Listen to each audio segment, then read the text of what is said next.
নমস্কার বন্ধুরা, শ্রাবণী রান্নাঘরে আপনাদের সবাইকে স্বাগত জানিয়ে আমি আবারও একটা রান্নার ভিডিও নিয়ে আপনাদের সামনে চলে এসেছি।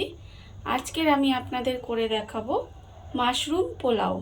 তাহলে চলুন এই মাশরুম পোলাও আমি কিভাবে বানাই সেটা আপনারা একবার দেখে নিন। মাশরুম পোলাও বানানোর জন্য প্রথমে আমি গ্যাসটা অন করে নিয়েছি, করে একটা কড়া বসিয়ে দিয়েছি। এইবারে আমি এর মধ্যে দিয়ে দেব ঘি।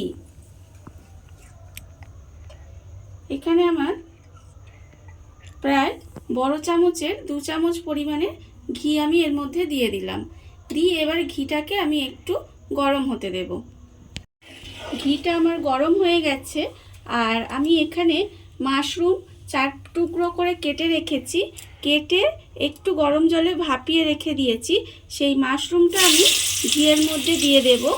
দিয়ে প্রথমে মাশরুমটাকে একটু লাল করে আমার ভেজে নিতে হবে। মাশরুমগুলো আমার লাল করে ভাজা হয়ে গেছে। এইবারে মাশরুমগুলোকে আমি প্রথমে আলাদা করে তুলে রেখে দেব। মাশরুমগুলো আমি লাল করে ভেজে আলাদা করে তুলে রেখে দিয়েছি। এবারে আমি ওই ঘিয়ের মধ্যে দিয়ে দেব প্রথমে 2টো তেজপাতা, আর দেব আমি একটু গোটা গরম মশলা। গোটা গরম মশলার মধ্যে আছে ছোট এলাচ, লবঙ্গ আর দারচিনি।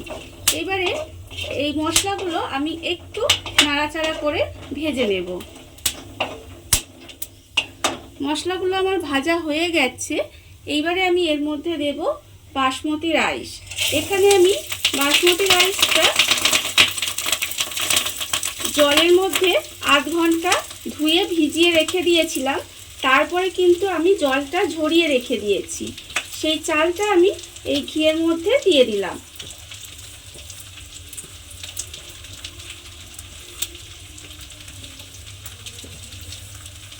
দিয়ে এবারে চালটাকে কিন্তু আমাকে প্রথমে খুব ভালোভাবে একটু ভেজে নিতে হবে।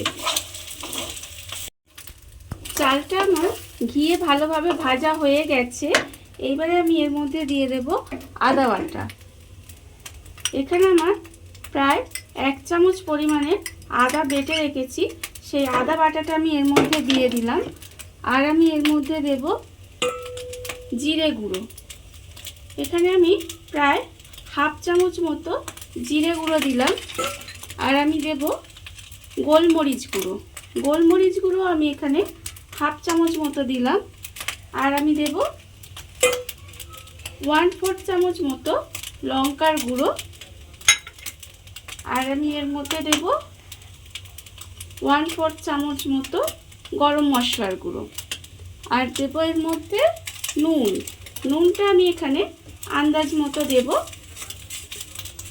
দিয়ে এবারে সমস্ত মশলাগুলো আবারও খুব ভালোভাবে এর সঙ্গে মিশিয়ে নিতে হবে। চালের মধ্যে সমস্ত মশলাগুলো দিয়ে ভালোভাবে মিশিয়ে একটু ভাজা ভাজা মতো করে নিয়েছি। এইবারে আমি এর মধ্যে দিয়ে দেব জল। এখানে আমি প্রায় এই বাটিটার 2.5 বাটি মতো আমি এখানে চাল নিয়েছি। এর ডবল কিন্তু আমি এর মধ্যে জল দেব। আর জলটা কিন্তু আমি গরম জল দেব। এর মধ্যে কিন্তু ঠান্ডা জল একেবারেই দেওয়া যাবে না। এখানে আমি গরম জল দেব। এখানে আমি 2.5 বাটি চাল নিয়েছি, সেজন্য আমি এখানে কিন্তু 5 বাটি জল দিয়েছি। যা চাল নেবেন তার ডবল কিন্তু জল দিতে হবে। এইবারে আমি এর মধ্যে দিয়ে দেব অল্প একটু চিনি। প্রায় 1.5 চামচ মতো আমি এর মধ্যে চিনি দিলাম। দিয়ে এবারে ঢাকা দিয়ে গ্যাসটা কমিয়ে কিন্তু আমাকে রান্না হতে দিতে হবে। চালটা আমার প্রায় আধ সেদ্ধ হয়ে গেছে। এইবারে ঢাকাটা খুলে আমি একটু উল্টে পাল্টে দেব। উল্টে পাল্টে দিয়ে এইবারে কিন্তু এর মধ্যে আমি দিয়ে দেব যে এখানে মাশরুমগুলো আমি ভেজে রেখে দিয়েছিলাম। সেই ভাজা মাশরুমগুলো কিন্তু আমি এর ওপরে দিয়ে দিলাম। দিয়ে আবারও একটু খুব আলতো করে আমি এটা মিশিয়ে দেব। মিশিয়ে এবারে কিন্তু আবারও আমায় ঢাকা দিয়ে এইভাবে কিছুক্ষণ রান্না হতে দিতে হবে। আবারও আমি একটু খুলে দেখে নেব। পোলাওটা আমার প্রায় হয়েই গেছে। এবারে আমি আবারও একে একটু উল্টে পাল্টে দেব। উল্টে পাল্টে দিয়ে এবারে আমি এর মধ্যে দিয়ে দেব, এখানে আমি পেঁয়াজ ভেজে রেখে দিয়েছিলাম বেরেস্তা করে, সেই বেরেস্তাটা আমি এর ওপর দিয়ে ছড়িয়ে দেব। ছড়িয়ে দিয়ে এবারে আমি গ্যাসটা অফ করে কিছুক্ষণ দমে এইভাবে রেখে দেব। রেখে দিলে কিন্তু আমার যে ওপরে অল্প অল্প জলীয় ভাবটা আছে সেই জলীয় ভাবটা চলে গিয়ে একেবারে ঝরঝরে পোলাও আমার রেডি হয়ে যাবে। প্রায় 30 মিনিট মতো আমি এটাকে দমে রেখে দিয়েছিলাম গ্যাসটা অফ করে। দেখুন এর যে এক্সট্রা যে জলীয় ভাবটা ছিল সেটা কিন্তু চলে গিয়ে একেবারে ঝরঝরে হয়ে গেছে, আপনারা দেখতেই পাচ্ছেন। দেখুন আমার কিন্তু মাশরুম পোলাও রেডি হয়ে গেছে।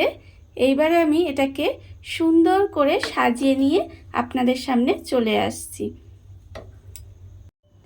দেখুন বন্ধুরা, কত অল্প সময়ে কত অল্প উপকরণে কত সুন্দর একটা ঝরঝরে মাশরুম পোলাও তৈরি হয়ে গেল, আপনারা দেখতেই পেলেন। আর এই ভিডিওটা যদি আপনাদের ভালো লেগে থাকে তাহলে লাইক করবেন, কমেন্ট করবেন আর সাবস্ক্রাইব করবেন আমার চ্যানেলকে।